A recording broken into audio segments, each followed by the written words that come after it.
What's up, everyone? Welcome back to Jared's Books. I'm Jared, and it's been a little while longer than I normally go between book reviews, and that's not just because of a lack of reading or anything like that. It's work's been really crazy.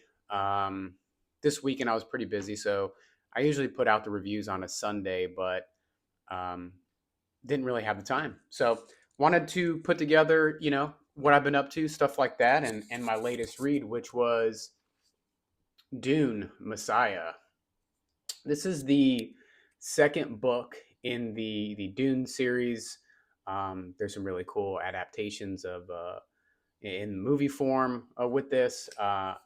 This one was a lot different than the first. So I'm going to try to give this review without giving away any serious spoilers because the movie franchise seems to be doing very well.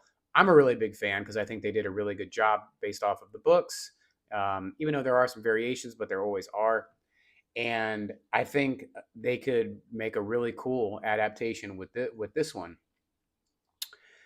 This book, it's the sequel to Dune Part One, just Dune, and this one is a lot less action action packed, a lot less adventurous. So if you remember in part one, there was a lot of adventure, a lot of action sequences, a lot of adventure kind of thing, a lot of world building and fantasy, and you're not going to get that in Dune Messiah. You're still going to get the same kind of I guess I would refer to as dense, philosophical style of writing. So if you're into that, and that's what made you really like Dune, then you're gonna like Messiah because it's the same kind of writing, the same kind of very introspective uh, takes on the different themes that he decides to write about.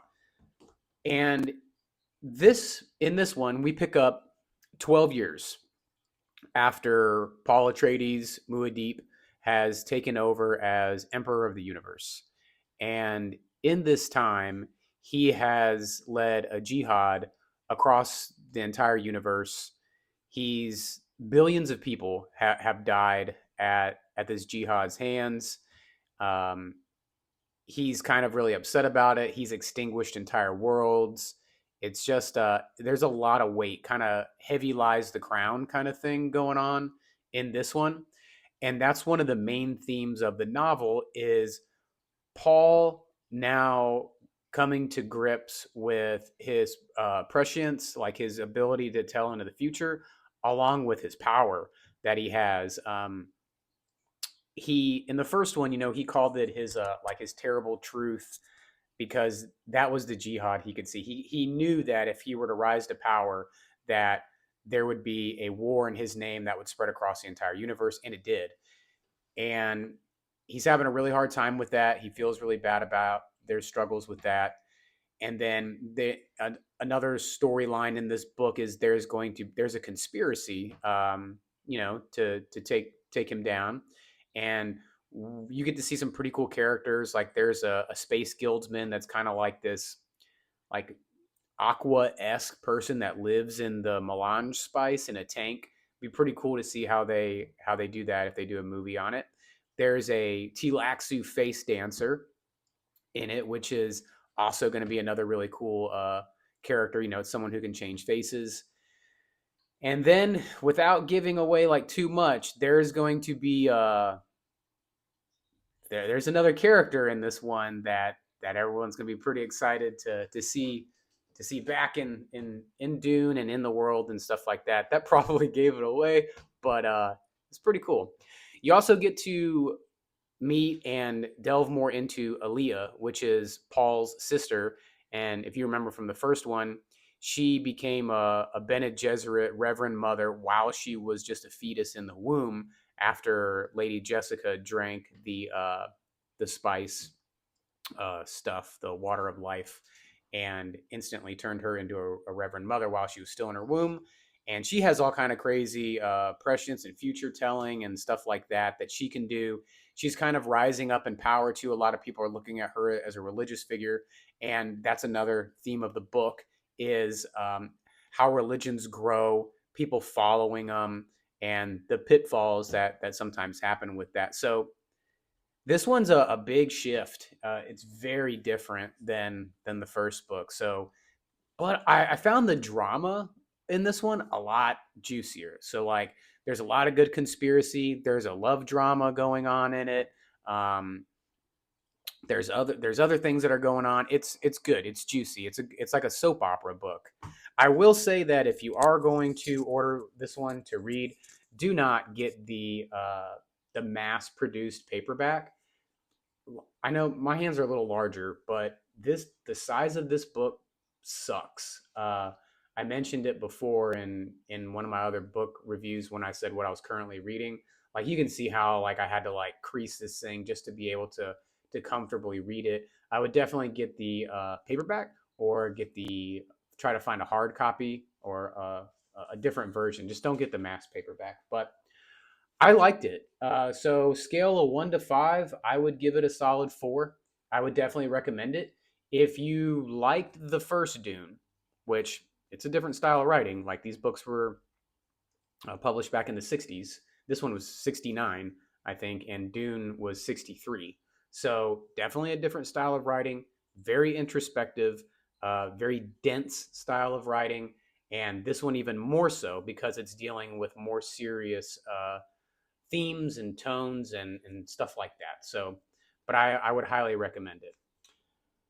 So, what I'm currently reading is, and I've kind of, I was in a slump like writing my own novel for a while, and I decided to go back to the beginning of it, start and go through it, and make edits and try to see if I could pick back up into the flow of where I left off. But I'm well like 95,000 words into this thing, and I've been doing that mixed with some reading. So the reading it slowed down a little bit just because I am starting to find another writing groove, and I want to keep that going as long as possible. But if you remember in my last video, I had ordered The Man Who Killed Kennedy and the Empire, the Kawana Parker, and the Comanche story because I wanted to do some nonfiction.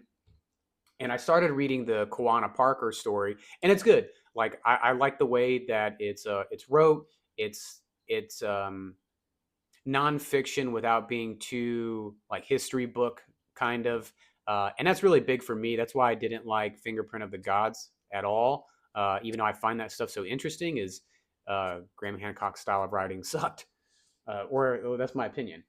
So I'm not reading any of those at the moment, and I decided to go and get Stephen King's Pet Sematary. So, Stephen King, to me, reading his books is like reading a John Steinbeck novel. Both of these writers, when I read it, I feel comfortable, relaxed, very engaged with their writing, character development, things like that. Stephen King's character development, I mean, everybody knows is probably the best. John Steinbeck's creation of landscapes into characters is probably the best, and I think he was the only one that did it as effectively as he did. So, yeah, Pet Cemetery. I haven't read too much into it. I'm only, oh boy, I hope I didn't lose my spot. I'm probably like 50 to 75 pages in. And I like it. It's good. The dialogue's really good in it so far. Uh, it's Stephen King. Like, you can't go wrong.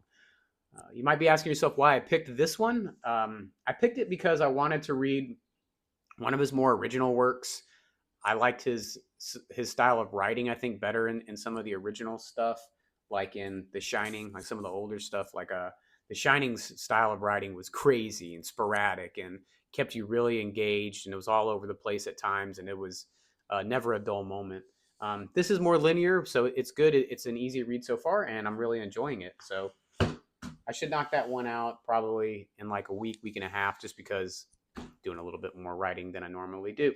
So I am curious for those of you that like Dune, maybe those of you that have read the entire series. I have heard mixed reviews on the rest of the series. I have heard that books 3 through 6 get more adult, if you know what I mean. I've heard that. Definitely probably not book 3. Book 3, I think, is called Children of Dune, which is going to have to do with Paul's children. Spoiler alert, if you didn't know it. Um, but there's a really big ending in this one that I don't think people see coming. If you've only read the first Dune and you haven't read the second book, there's a shocking ending in this one that you should be ready for because it's going to change the way the rest of the series goes. So let me know your thoughts on. Let me know what you thought about the first one compared to the second one, and then let me know if you've read the series, what you think. It's very popular. I can see why. I can also see why it's very niche and why some people don't like it. Because in my first book review, I had a really hard time with the amount of dialogue in the first one, and then it kind of eased up and got a little bit easier to read. So that's my take on it. Solid 4 out of 5. It's good to be doing another review. Good talking to everybody. Hoping to get a little bit more engagement on these things. And as always, keep reading. Thanks for stopping by. We'll talk soon.